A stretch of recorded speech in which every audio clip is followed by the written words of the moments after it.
الحمد لله نحمده ونستعينه ونستغفره ونؤمن به ونتوكل عليه ونعوذ بالله من شرور أنفسنا ومن سيئات أعمالنا من يهده الله فلا مضل له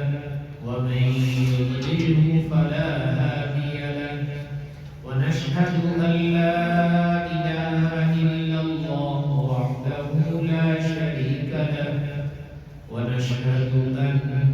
سيدنا ومولانا محمدا عبده ورسوله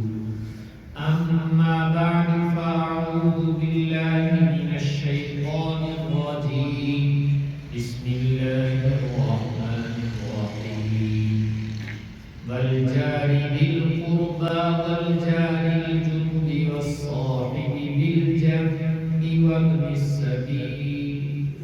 صدق الله وصدق رسوله النبي الكريم ونحن على ذلك من الشاهدين والشاكرين والحمد لله رب العالمين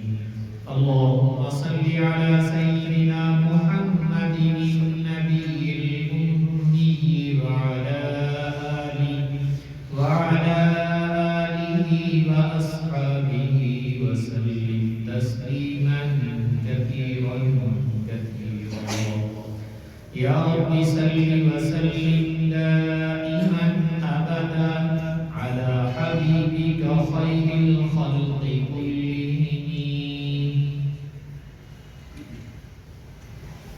اللہ جل شانہ نے آیت کریمہ کے اس حصے میں ہمسایوں کے حقوق کا تذکرہ کیا ہے کہ ہمسایوں کا کیا حق ہے۔ تو حق تعالیٰ نے پہلے والدین کے حقوق کا تذکرہ کیا تھا وَبِالْوَالِدَيْنِ إِحْسَانًا وَبِذِي الْقُرْبَى وَالْيَتَامَى وَالْمَسَاكِينِ، والدین کے ساتھ اور قریبی رشتہ داروں کا اور یتیم اور مسکین کا حق ہے۔ پھر فرمایا وَالْجَارِ بِالْقُرْبَى وَالْجَارِ الْجُنُبِ وَالصَّاحِبِ بِالْجَنبِ، کہ اللہ تعالیٰ نے تمہارے جو رشتہ دار تمہارے پڑوس میں رہتے ہیں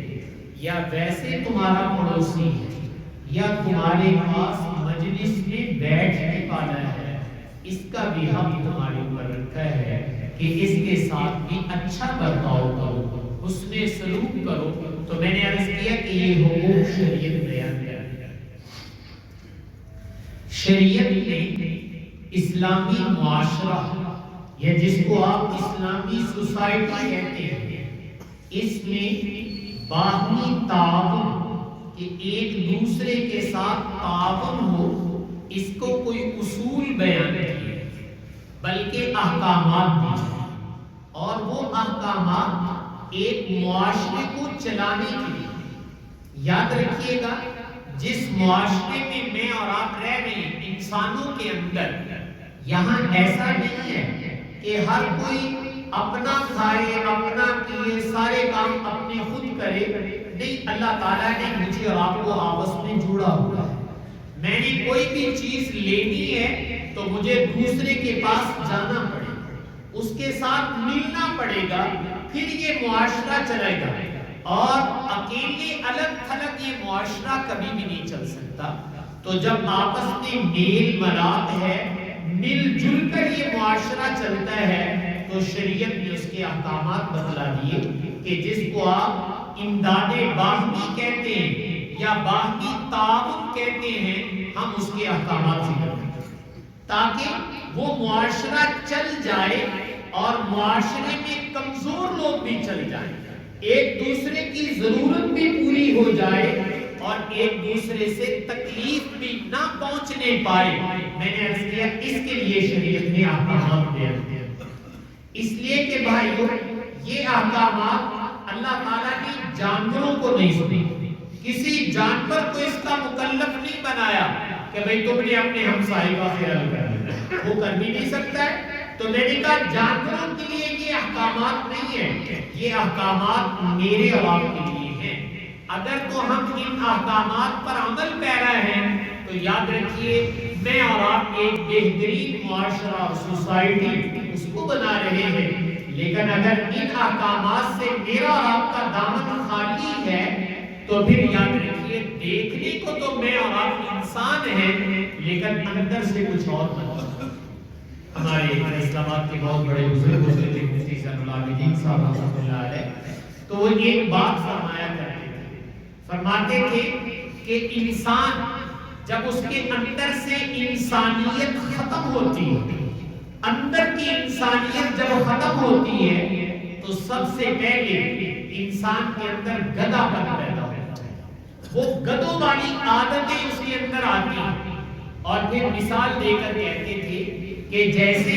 ایک کسی جگہ میں مختلف گدھے باندھے ہوئے ہوں اور ایک گدھے کے سامنے چارہ پڑا ہوا ہے اور باقی گدھے بیچارے سارے بھوکے ہیں، تو یہ جس کے سامنے چارہ پڑا ہوا ہے یہ گدھا کھائے گا اور آواز نکالے گا، زمین پہ لیٹے گا، اس کے حاشیہ خیال میں بھی نہیں آ سکتا کہ یار یہ باقی گدھے تیرے ہم جنس سے یہ بھوکے ہیں، ان کا بھی مجھے خیال کر لینا چاہیے، آج تقسیم کر کے کھا لیں، بانٹ کے کھا لیں۔ یہ فرمایا گدھے کے حاشیہ خیال میں نہیں آئے گا، وہ کہتا ہے میرے سامنے تو چارہ پڑا ہوا ہے، میں تو کھاؤں، آواز بھی نکالوں اور زمین پر لیٹوں بھی، تو جو جانور کو ایک کرنا چاہیے وہ جانور کرے گا اور اس کے اطراف میں جو باقی گدھے بھوکے ہیں وہ ان کے بارے میں سوچے گا بھی نہیں اور ان کو اپنے ساتھ شریک بھی نہیں بنائے گا۔ فرمایا یہ صفت تو گدھے کی ہے، اگر خدا نہ خواستہ آج کا انسان بھی ایسے ہی بن جائے کہ جس کو اپنے دائیں بائیں کی کوئی فکر نہ ہو، اپنے اڑوس پڑوس کی کوئی فکر نہ ہو کہ ان کے ساتھ کیا بن رہا ہے، وہ کہتا ہے میرے سامنے تو کھانا ہے، میں تو کھاؤں اور مزے کی زندگی اڑاؤں، باقی وہ جانے ان کا کام۔ اگر ان کی سوچ دل میں نہیں آتی، اڑوس پڑوس رشتہ دار ان کی سوچ دل میں نہیں آتی ہے تو بہت معذرت، یہ دیکھنے کو تو انسان ہے لیکن اندر سے یہ گدھا بنا ہے۔ اس لیے کہ گدھا اور کس کو کہتے ہیں، یہ گدھوں والی عادت ہے اس کے اندر۔ تو انسان جب انسانیت سے باہر قدم رکھتا ہے، جس کا مطلب یہ خود غرضی، اپنی ذات کو ہمیشہ مقدم رکھنا اور باقی سب کو نظر انداز کر دینا، یہ جو صفت ہے یہ گدھے کی ہے۔ اور اگر انسان کے اندر یہ آ جائے تو انسان دیکھنے کو تو انسان نظر آئے گا لیکن فرماتے تھے حقیقت میں یہ گدھا ہے، یہ اندر سے گدھا ہے۔ اور اگر کوئی بصیرت کی آنکھیں رکھتا ہو تو میں نے کہا اس کو کبھی کبھی اللہ تعالیٰ دکھا دے گا۔ یہ رسول پاک صلی اللہ علیہ وسلم کی دعا کی برکت ہے کہ آپ کی امت کی ظاہری شکل و صورت نہیں بدلے، یہ حضور نے دعا فرمائی ہے، وگرنہ جو میرے اور آپ کے کرتوت ہیں، جو میرے اور آپ کے کام ہیں،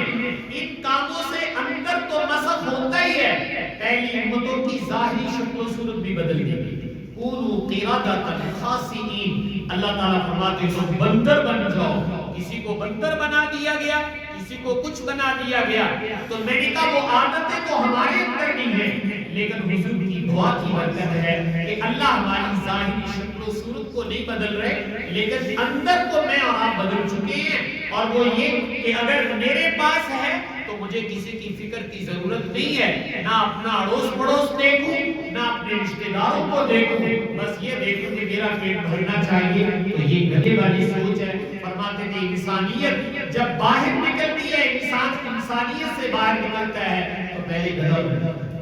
اور پھر فرمایا اس سے بھی اگلا قدم بتا دیتا ہوں، جب انسان انسانیت سے نکلتا ہے تو دوسری چیز جو اس کے اندر پیدا ہوتی ہے وہ درندہ پن۔ میں اور آپ دیکھتے ہیں جنگل میں درندے، شیر ہے، بھیڑیا ہے اور بڑے بڑے درندے ہیں، وہ کیا کرتے ہیں جب تک کسی اور جانور کا خون نہیں چوستے، شیر جب تک کسی ہرن کو نہ پکڑے، کسی بکری کو پکڑ کر اس کا گوشت اور خون نہ چوسے، اس کا پیٹ نہیں بھرے گا، تو وہ اپنا پیٹ بھرنے کے لیے دوسروں کا خون چوستے ہیں اور دوسروں کا گوشت کھاتے ہیں۔ انہیں میں اور آپ درندے کہتے ہیں۔ تو حق فرماتے تھے کہ انسان بھی جب انسانیت سے باہر نکلتا ہے اس کے اندر درندہ پر آ جاتا ہے، جب تک یہ دوسروں کا مال نہ بٹور لے، چھین لے، دوسروں کی عزت پہ ہاتھ نہ ڈالے، اس وقت تک اس کا پیٹ بھرنے کا نام نہیں ہے۔ یہ اپنا پیٹ بھرنے کے لیے دوسروں کا خون کرنا پڑے، دوسروں کا مال لینا پڑے، کچھ بھی کرنا پڑے، یہ اس کے لیے تیار ہو جاتا ہے کہ پیٹ میرا بھرنا چاہیے، بھلے ان کا مال جاتا ہے، عزت جاتی، جان جاتی جائے۔ اگر یہ کیفیت پیدا ہو گئی ہے تو ظاہراً تو انسان ہے، لیکن اندر سے یہ جنگل کا بھیڑیا اور شیر اور درندہ بن چکا ہے، اس کو انسان نہیں کہتے۔ اور پھر تیسری بات فرماتے تھے کہ جب انسان انسانیت سے باہر جاتا ہے، اس میں انسانوں والی عادتیں نہیں رہتی، تو فرمایا ایک تیسرا درجہ بھی آتا ہے، اور وہ ہے سانپ اور بچھو۔ یہ سانپ اور بچھو بن جاتا ہے۔ سانپ اور بچھو کی عادت کیا ہے بھائی؟ وہ ڈنگ مارتے ہیں۔ جب سانپ ڈنگ مارتا ہے تو اس سے سانپ کا پیٹ نہیں بھرتا ہے، بچھو کا پیٹ نہیں بھرتا ہے، بلکہ اس کی عادت ہوتی ہے، وہ عادت سے مجبور ہے کہ وہ ڈنگ ضرور مارے گا۔ تو فرمایا بعض انسان وہ اپنی عادتیں اتنی خراب کر لیتے ہیں کہ وہ سانپ اور بچھو کی طرح بن جاتے ہیں، جب تک وہ دوسروں کو نقصان نہ پہنچائے ان کی طبیعت کو اطمینان نہیں ہوتا ہے۔ ایسا کجی والا مزاج، ایسا ٹیڑھا مزاج ان کا ہو جاتا ہے کہ دوسروں کو تکلیف پہنچا کر ان کی عادت کو تسلیم ہوتی ہے۔ تو میں عرض یہ کر رہا تھا کہ سوسائٹی اور معاشرہ اس کو کیسا ہونا چاہیے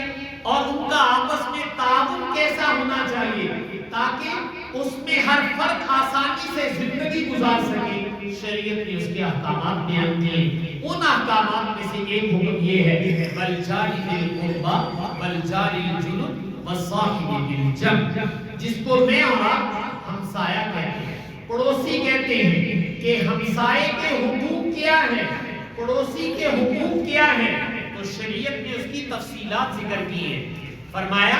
جو تمہارا پڑوسی بھی ہے، رشتہ دار بھی ہے، مسلمان بھی ہے، اس کا حق سب سے زیادہ ہے۔ مسلمان ہونے کا حق، پڑوسی ہونے کا حق، رشتہ دار ہونے کا حق۔ اور اگر ایک آدمی پڑوسی تو ہے، مسلمان تو ہے، لیکن رشتہ دار نہیں ہے، اس کا حق اس سے ذرا کم ہے۔ اور تیسرا آپ نے فرمایا اگر تمہارا پڑوسی غیر مسلم بھی ہو،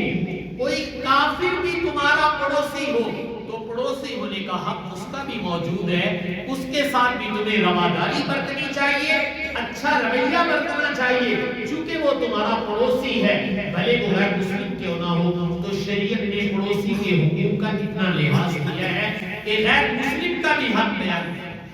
رسول پاک صلی اللہ علیہ وسلم نے ایک روایت میں ارشاد فرمایا ما زال جبریل یوصینی بالجیران، کہ جبریل علیہ السلام مجھے پڑوسیوں کے بارے میں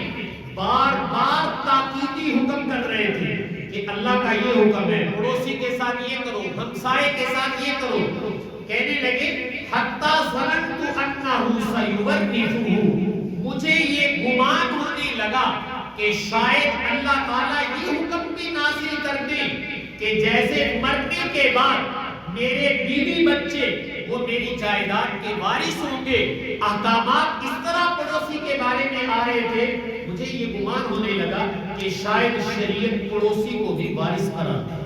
کہ یہ بھی تمہارا وارث ہے۔ مجھے یہ گمان ہونے لگا، اتنی تاکید اور اتنی دفعہ جبریل امین نے مجھے آ کر پڑوسیوں کے بارے میں اندر تاکیدی حکم دیا کہ پڑوسیوں کے ساتھ تمہارا رویہ کیا ہونا چاہیے۔ تو بھائیو اس سے اندازہ لگائیں کہ رسول پاک صلی اللہ علیہ وسلم یہ فرما رہے جس کو میں نے معاشرہ کہا ہے، سوسائٹی کہا ہے، وہ پڑوسیوں کے ساتھ مل کر ہی بنتی ہے۔ ہر آدمی اپنے دائیں بائیں کو دیکھے تو وہ پڑوسی ہے، ایک گلی محلے میں دیکھے وہ ہمسایہ ہے۔ تو آپ صلی اللہ علیہ وسلم کہہ رہے ہیں کہ ہمسایوں کے حقوق اتنے زیادہ جبریل لے کر آئے ہیں کہ مجھے یہ توقع ہونے لگی کہ شاید ایک حق یہ بھی بن جائے کہ میرے مرنے کے بعد وہ میری جائیداد کے وارث بن جائے۔ یہ آپ صلی اللہ علیہ وسلم پڑوسیوں کے متعلق فرما رہے ہیں کہ اتنا حق جو ہے وہ میری شریعت میں پڑوسی کو دیا گیا ہے۔ ایک روایت میں رسول پاک صلی اللہ علیہ وسلم نے 3 دفعہ قسم.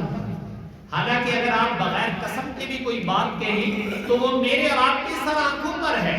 حضور کی بات وہ میرے ایمان کا حصہ ہے. لیکن آپ نے ایک بھی 3 دفعہ قسم اٹھائی. فرمایا واللہ لا یؤمن، واللہ لا یؤمن، واللہ لا یؤمن. اللہ کے نبی قسم کھا کر کہہ رہے ہیں، اللہ کے نبی اللہ کی قسم کھا کے کہہ رہے ہیں کہ وہ شخص مومن نہیں، وہ شخص مومن نہیں، وہ شخص مومن نہیں. قیل ومن یا رسول اللہ، عرض کیا صحابہ کرام نے، یا رسول اللہ وہ کون آدمی ہے جس کے ایمان کی نفی زبان نبوت سے ہو رہی اور 3 دفعہ قسم کھا کے ہو رہی ہے؟ تو پوچھا یا رسول اللہ وہ کون ہے؟ تو آپ نے ارشاد فرمایا الذی لا یأمن جارہ بوائقہ، کہ وہ شخص جس کے پڑوسی اس کی تکلیف سے بچے ہوئے نہیں، جس کے پڑوسی اپنے پڑوسی سے مطمئن نہیں ہیں، اس کی تکلیفوں سے محفوظ نہیں ہے. ہمسائے سے تکلیف اگر پہنچ رہی ہے تو جس سے تکلیف پہنچ رہی ہے آپ 3 دفعہ قسم کھا کے کہہ رہے ہیں واللہ لا یؤمن، میں قسم کھا کر کہتا ہوں یہ ایمان والا نہیں. تو اب ذرا میں اور آپ بھائی اندازہ لگائیں کہ یہ شریعت میں کتنی تاکید ہے کہ حضور قسمیں کھا کے فرما رہے ہیں. لیکن آج میں اور آپ اپنے معاشرے اور سوسائٹی کو دیکھیں تو دین کا یہ حصہ میری اور آپ کی زندگی سے آہستہ آہستہ نکلتا جا رہا ہے. پہلے بہت اس کی پاسداری ہوتی تھی اور کہا جاتا تھا ہمسایہ ماں جایا، کہ جو ہمسایہ ہوتا ہے وہ یوں ہی سمجھو جیسے تمہاری ماں نے جنم دیا ہے، اس لیے کہ رشتہ دار تو بعد میں پہنچیں گے، پہلے ہمسایہ پہنچا کرتا ہے. لیکن آج وہ ہمسائیگی والا تصور اور ایک دوسرے کے ساتھ رعایت کرنے والا تصور میں نے کہا میرے اور آپ کے دماغ سے نکلتا جا رہا ہے. ہم اس کو سمجھتے ہیں کہ کیا ضرورت پڑی ہوئی ہے یہ پوچھنے کی کہ ادھر کون رہتا ہے ادھر کون رہتا ہے. خصمان و خان ہم اپنی مرضی میں موج میلے میں لگے ہوئے، کوئی رہتا تو رہتا رہے، ہمیں اس سے کیا پڑی ہے. نہیں بھائیو، اگر ایمان بچانا ہے تو پہلے یہ سوچنا، ہاں ایمان نہیں بچانے پیسے بچاؤ کے چکر جو پھر اس روش پہ چلو، اور اگر ایمان بچانا ہے تو پھر میں نے کہا حضور فرما رہے واللہ لا یؤمن، اس کے بغیر تو مومن نہیں ہو سکتے. رسول پاک صلی اللہ علیہ وسلم کی زوجہ مطہرہ حضرت سیدہ عائشہ صدیقہ رضی اللہ تعالی عنہا ایک دن اپنے گھر میں چکی، جیسے آٹا پیستے تھے، چکی چلائی اور ایک آٹا تھوڑا سا پیسا اور اس کے ساتھ روٹیاں ہلکی سی چھوٹی چھوٹی 2 روٹیاں بنائیں اور بنا کر جو ہے وہ آپ ذرا لیٹ جو ہے سیدھی ہو گئی. تو آپ صلی اللہ علیہ وسلم کے گھر میں تھے. اتنی دیر میں کیا ہوا کہ پاس کسی ہمسائے کی بکری وہ حضرت کے گھر میں آ گئی. سرور کونین صلی اللہ علیہ وسلم کے گھر میں جانور تو آ جاتا ہے، تو بکری جیسے داخل ہوئی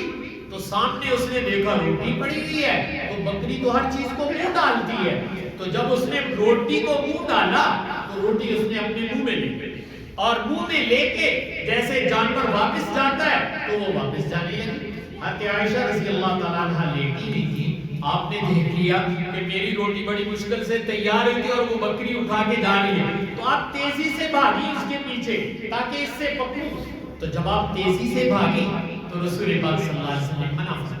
فرمایا عائشہ ٹھہر جاؤ. پھر آپ نے ایک بات فرمائی اور کیا کمال کی بات میرے نبی نے. آپ نے فرمایا عائشہ اپنے پڑوسی کو اس کی بکری کی وجہ سے بھی شرمسار نہ کرنا، اپنے پڑوسی کو اس کی بکری کی وجہ سے بھی شرمسار نہ کرنا. اس لیے کہ بکری روٹی اٹھا کے لے گئی جی میرے تواڈے گھر کو شاید چک کے لے جاندی تے آپاں اڑاپا دینا سے فورن پہنچ جانا سی، دروازہ کھڑکا کے کہنے اے میاں صاحب تواڈے کو جانور رکھے سامنے نہیں جاندے، آ ساڈی روٹی کھا گئی ہے، روٹی چک کے لے گئی ہے، تو یقیناً ہم تو فوراً چلے جائیں. حضور کیا فرما رہے عائشہ اپنے ہمسائے کو اس کی بکری کی وجہ سے شرمسار نہ کرو. کوئی بات نہیں، روٹی اٹھا کے لے گئی ہے تو جانور ہے، اگر ہم جا کر ان کو یہ کہیں گے تو ان کو ندامت ہوگی، شرمندگی ہوگی کہ بھئی جانور ایسے کھلا تھا ادھر چلا گیا. تو ہم اپنے ہمسائے کو شرمسار نہیں کرنا چاہتے، بھلے اس کے جانور وہ ہماری آ کے روٹی کھا گئے ہیں. تو میں اگر کہوں تو بے جانی ہمسایہ بہت پہنچا، ہمسائے کے بچے بہت پہنچے، میرے نبی نے تو ہمسائے کی بکری کا بھی اتنا خیال کہ صاحب اگر اس کی بکری میرے گھر آ گئی ہے اور وہ میری روٹی اٹھا کے لے جا رہی ہے تو آپ عائشہ کو منع کریں، عائشہ ہے کوئی بات نہیں، اگر یہ روٹی لے گی تو جا کر کہنا نہیں ہے اور تہاڈی بکری ساڈی روٹی کھا گئی ہے، تو اس سے ان کو شرمسار اور تکلیف نہیں پہنچانی ہے۔ آپ صلی اللہ علیہ وسلم نے اتنی رعایت، اس قدر رعایت اور اہتمام۔ ایک صحابی حضور کی خدمت میں آئے، آ کر عرض کیا رسول اللہ فلاں عورت ہے وہ بڑے نفل پڑھتی ہے، بڑے نفلی روزے بھی رکھتی ہے، اس کے نفلی اعمال کا تذکرہ کیا، لیکن ساتھ یہ کہا وہ اپنے پڑوسیوں کو، اپنے ہمسایوں کو زبان سے تکلیف پہنچاتی ہے، بڑ بڑ کرتی رہتی ہے اور وہ اپنے ہمسایوں کو تکلیف پہنچاتی ہے زبان سے۔ آپ صلی اللہ علیہ وسلم نے سنا اور اس کے بعد آپ نے جملہ ارشاد فرمایا، آپ نے فرمایا یہ عورت جہنمی ہے، یہ جہنم میں جائے گی جو اپنے پڑوسیوں کو اپنی زبان سے تکلیف پہنچاتی ہے۔ پھر انہی صحابی نے ایک اور عورت کا تذکرہ کیا کہ یا رسول اللہ وہ زیادہ نفل بھی نہیں پڑھتی، زیادہ نفلی روزے بھی نہیں رکھتی، البتہ اپنی زبان سے اپنے ہمسایوں کو تنگ نہیں کرتی۔ اور ایک بات اور کہی، پنیر چھوٹی سی جیسے روٹی ہوتی ہے، میٹھی روٹی ہمارے یہاں بنا لیتے ہیں، فرمایا پنیر کے کوئی ٹکڑے ہوں تو وہ کسی کو صدقہ دے دیتے ہیں غریب کو، لیکن اپنی زبان سے اپنے ہمسایوں کو تکلیف نہیں پہنچاتی۔ تو آپ نے ارشاد فرمایا کہ یہ عورت جنتی ہے۔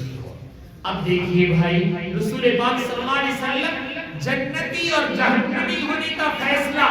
وہ نفلی عبادات سے نہیں کر رہے ہیں، وہ ہمسائے کی وجہ سے کر رہے ہیں کہ اگر ہمسائے کو تکلیف پہنچا رہے ہو تو فرمایا یہ تمہارا جہنمی ہونا ہے، اور اگر اپنے ہمسائے کو اپنی تکلیف سے بچا رہے ہو یہ تمہارا جنتی ہونا ہے۔ ایک روایت میں آپ صلی اللہ علیہ وسلم نے ارشاد فرمایا من کان یؤمن باللہ والیوم الآخر، جو اللہ کو ماننے والا ہے، آخرت کو ماننے والا ہے، فلیکرم جارہ، اس کو چاہیے کہ اپنے ہمسائے کو عزت دیا کرے، اپنے ہمسائے کا اکرام اور اعزاز کیا کرے، یہ تمہارے ایمان کا تقاضا ہے۔ اگر ایمان کو بڑھانا اور بچانا ہے تو اپنے ہمسایوں کا خیال رکھنا یہ ایمان کے تقاضوں میں سے ہے۔ جیسے بھائیوں نماز پڑھنا، روزہ رکھنا، ذکر تلاوت کرنا یہ ایمان کے تقاضے ہیں، تو پڑوسیوں کے ساتھ اچھا سلوک کرنا یہ بھی تو ایمان کا تقاضا ہے۔ ایک روایت میں آپ نے یہ ارشاد فرمایا کہ وہ شخص مومن نہیں ہو سکتا جو پیٹ بھر کے کھائے اور اس کا پڑوسی بھوکا سو جائے۔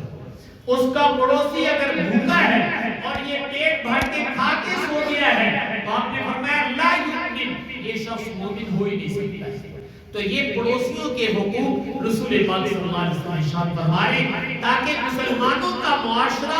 سوسائٹی وہ آپس میں اتنی جڑی ہوئی ہونی چاہیے کہ ایک دوسرے کے حال احوال کی پوری خبر ہونی چاہیے کہ آج کل ان پہ کوئی تنگ دستی تو نہیں ہے، کوئی پریشانی تو نہیں ہے، کوئی الجھن تو نہیں ہے۔ اگر کوئی پریشانی اور الجھن ہے تو اپنے ہمسائے کی داد رسی کرنا یہ میرے ایمان کے تقاضوں میں سے۔ آپ صلی اللہ علیہ وسلم نے جو پڑوسی کے حقوق ارشاد فرمائے، فرمایا بیمار ہو جائے تو تیمارداری کے لیے جاؤ، خیر خبر پوچھنے کے لیے جاؤ، فوت ہو جائے جنازے کے لیے جاؤ، اگر قرض مانگے تو قرض دے دو، اور اگر اس کو کوئی خوشی پہنچے تو مبارکباد دینے کے لیے جاؤ۔ اور فرمایا اپنا مکان ایسے طریقے سے نہ بنانا کہ جس سے ہمسائے کی ہوا رک جائے۔ اگر میں اتنا اونچا اور اس طریقے سے مکان بناتا ہوں کہ ہمسایہ بیچارہ اس کی ہوا رک جاتی ہے، اس کو دائیں بائیں سے ہوا نہیں آئے گی، تو آپ نے فرمایا تمہیں ایسا مکان بنانے کی اجازت ہے۔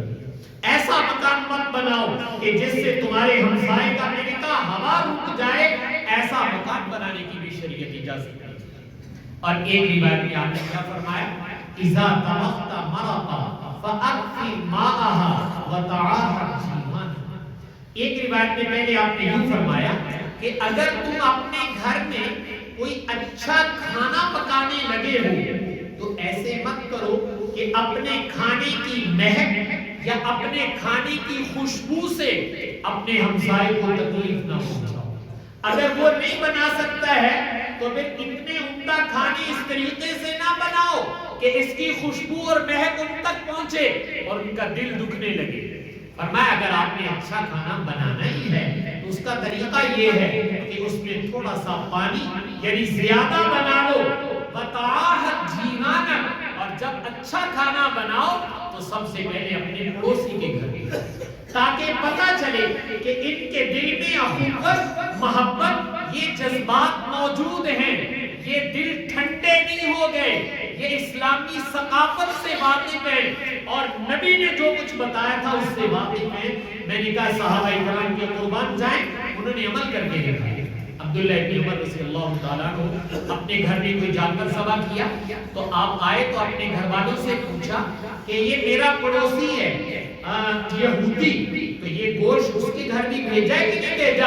اور وجہ یہ ارشاد فرمائی کہ میں نے رسول پاک صلی اللہ علیہ وسلم سے پڑوسی کے حقوق سنے ہیں، اس لیے اگر کوئی غیر مسلم یہودی بھی ہمارا پڑوسی ہوگا تو ہمیں اس کے ساتھ بھی اچھا رویہ برتنا ہے۔ یہ رسول پاک صلی اللہ علیہ وسلم سکھا کر دے۔ ہمارے ایک بہت بڑے بزرگ ہندوستان میں حضرت میاں اصغر حسین صاحب رحمۃ اللہ تعالی دارالعلوم دیوبند کے محدث تھے، حدیث پڑھایا کرتے تھے اور اللہ نے کاروبار بھی دیا ہوا تھا، تاجر بھی۔